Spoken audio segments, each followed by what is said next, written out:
Welcome back to my channel. Today's video is going to be a little bit raw and real. I have all my notes here. So let's start. In this video, I shared with you the different income streams I had in 2023. And in this video, I shared with you the changes that I'm making to these income streams for 2024. And I also shared with my YouTube members 2 additional incomes and what I'm doing for that. But that's an incomplete picture because business expense is a big part of this, and that's what I'm talking to you about today. If you watched the earlier videos, you already know this. I did not make a net profit in 2023. I incurred losses, but subscribe to this channel and watch me turn this around in 2024. Let's speak that into existence. I have clubbed my expenses in 5 categories: business development, operating expenses, equipments and tools, product development and creation, and rent. As always, I'm not sharing the exact figures. They're all in percentage. If that bothers you, I'm sorry.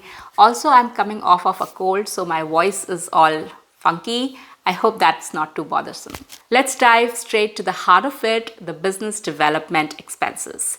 And that is at 13% of my total expenses. This includes expenses that are not project specific. So anything that impacted my business overall, I've put them over here. So that was at 13%.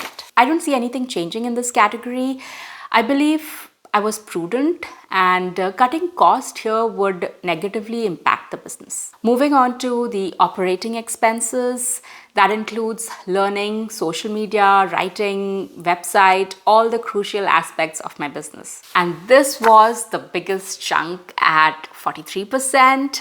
It was a hard pill to swallow looking at this figure, and I needed to dig a little deeper into this. And what I've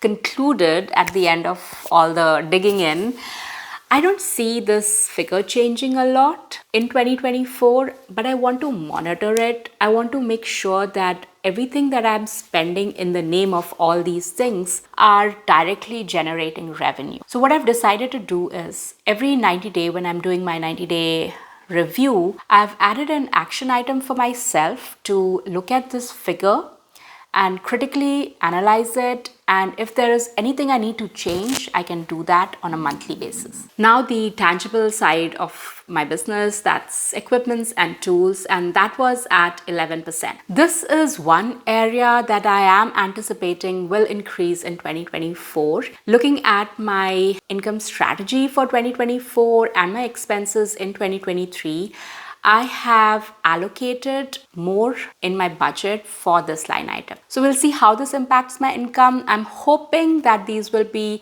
profit driving forces in 2024. We'll see. Let's talk about the core of the business, the products. This includes my books and my digital downloadable products. The digital downloads was one product category where there was a healthy balance between how much I spent versus how much I earned, but I still did not make a net profit. This being my first year in the business, it was a year which was heavy on investments, which is also expected when you are in your first year of business. But after assessing everything and looking at how 2023 went, what are the areas where I can make improvements in 2024, and my income strategy for 2024, I have to make changes to my pricing. That was very clear to me. And also the number of products. I have to be more strategic about it, and I have to have very hard deadlines for myself if I want to hit my 2024 income goals. If you're interested in knowing what my 2024 income strategy is, I'll have that linked for you if you want to dig into it a little more. What are my income streams as a self-published author and how I'm planning to increase my income in 2024. I'll have that video linked for you. But moving on to the practicalities of everything, and that's the rent. This was my second largest expense at 29%, and it's something that I have to make my peace with, because I don't see that changing in 2024. Although I want to renegotiate my rent, but that'll happen towards the latter half of the year. So for most of the year, I'm stuck with the rent that I have.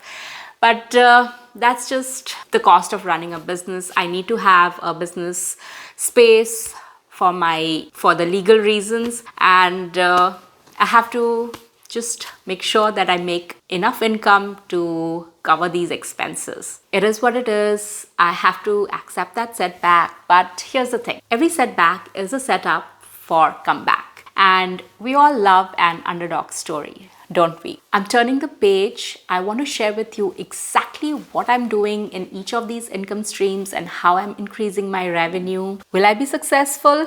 We'll find it out together. I invite you to be a part of this journey. Subscribe, like this video, give me some encouragement, and I'll see you in the next one.